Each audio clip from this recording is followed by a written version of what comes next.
Pelaku bobol ATM mengaku bisa menjalankan aksinya itu berkat belajar dari YouTube. Bustami, 49 tahun dan Bambang Irawan, 57 tahun, belajar bobol ATM dari YouTube dengan cara mengganjal exit shutter di kota Lubuk Linggau, Sumatera Selatan.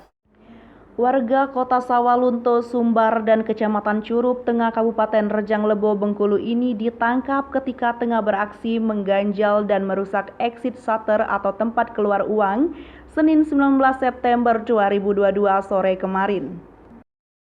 Keduanya beraksi di ATM Bank BNI di Jalan Yos Sudarso, Kelurahan Majapahit, Kecamatan Lubuk Linggau Timur 1, Kota Lubuk Linggau, Sumsel, depan Rumah Makan Singgalang Jaya. Bustami juga mengaku sudah 3 kali melakukan aksi percobaan bobol ATM di tempat yang sama. Namun, dari 3 kali percobaan tersebut yang berhasil hanya 1 kali. Kedua pelaku sudah lama saling mengenal. Keduanya saling kenal saat Bustami dan adik Bambang Irawan berbisnis jagung di Kabupaten Rejang Lebong, Curup, Bengkulu.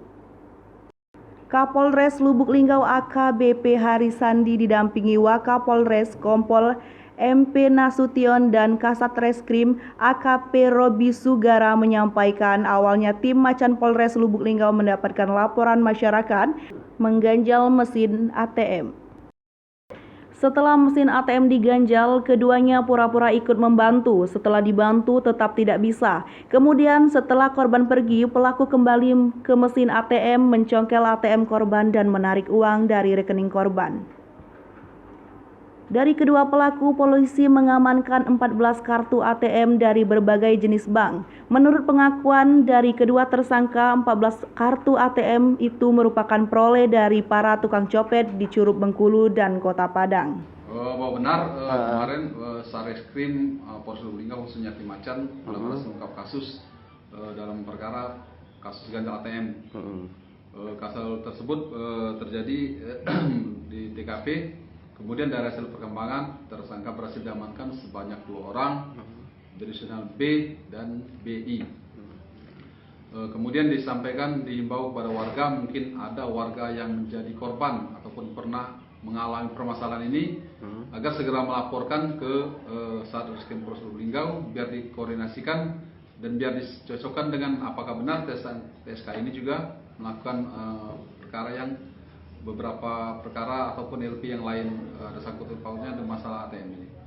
Kalau untuk saat ini Pak, kedua tersangka sedang dimintai keterangan atau seperti apa? Benar, untuk TSK saat ini masih dalam pengembangan. Mungkin masih ada perkara lain ataupun permasalahan lain yang ada sangkut pautnya dengan kedua tersangka ini. Kalau untuk press release lengkapnya Pak? Untuk press release lengkapnya besok Bapak Kapolres langsung akan menjelaskan secara detail untuk ungkap kasus khususnya masalah ATM ini. Oke, terima kasih Pak. Hai pemirsa Sri Popo TV, jangan lupa komen, like, dan subscribe, serta tonton terus berita-berita terupdate lainnya ya.